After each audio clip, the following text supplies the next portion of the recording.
बिहार विधानसभा चुनाव के नतीजे ने सिर्फ बिहार की राजनीति नहीं हिलाई, सबसे ज्यादा भूचाल उत्तर प्रदेश में बैठी समाजवादी पार्टी और अखिलेश यादव के खेमे में आया है। बिहार में ओवैसी की पार्टी AIMIM ने जिस तरह मुस्लिम वोटों पर पकड़ दिखाते हुए जीत दर्ज की है, उसके जश्न की तस्वीरें लखनऊ तक अखिलेश यादव के माथे पर शिकन डाल रही है, क्योंकि अखिलेश, जिन्हें हमेशा बीजेपी की बी टीम बताते रहे, वहीं ओवैसी अब मुस्लिम वोट बैंक के असली दावेदार बनकर उभर रहे हैं। घाट, बहादुरगंज, कोचाधामन, ओमार और बायासी जैसी सीटों पर AIMIM ने जीत हासिल की है। कई सीटों पर नंबर 2 पर रही और यही ट्रेंड यूपी में दोहराया गया तो 2027 का चुनाव अखिलेश यादव के लिए राजनीतिक सुनामी बन जाएगा। उत्तर प्रदेश के 107 सीटों पर मुस्लिम मतदाता सीधा असर डालते हैं और अगर AIMIM ने यहाँ एंट्री मार दी तो समाजवादी पार्टी का परंपरागत मुस्लिम वोट बैंक टूट सकता है। इसी डर से अखिलेश बिहार में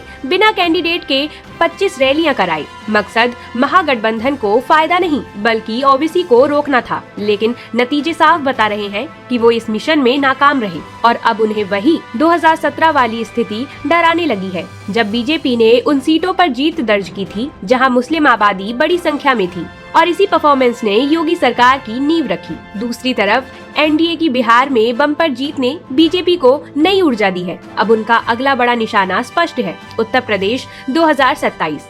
नीतीश सरकार और केंद्र की योजनाओं ने बिहार में बेनिफिशियरी वोट दिलाई। यूपी में पिछले 8 साल से यही काम योगी और मोदी साथ में कर रहे हैं। बिहार में नीतीश को सुरक्षा देने वाला CM बताया गया। यूपी में योगी को लॉ एंड ऑर्डर मॉडल के तौर पर प्रोजेक्ट किया जा रहा है। बिहार में महिलाओं का वोट एक तरफा NDA के साथ गया। यूपी में भी यही ट्रेंड दिख रहा है और सबसे महत्वपूर्ण, गैर यादव पिछड़ा, अति पिछड़ा और दलित वोटों का गठजोड़ बिहार में जैसे NDA के साथ गया।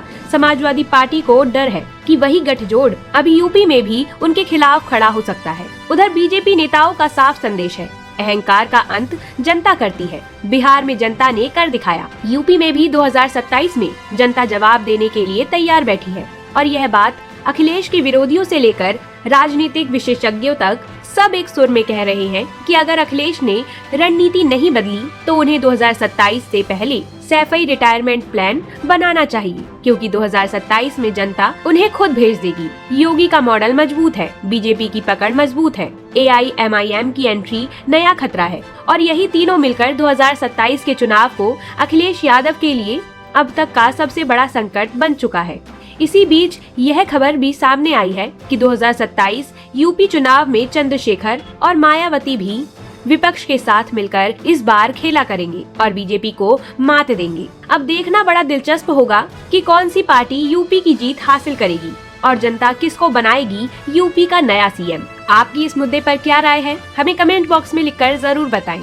साथ ही ऐसी ही दुनिया भर की खबरों को सुनने के लिए सब्सक्राइब करें हमारा चैनल।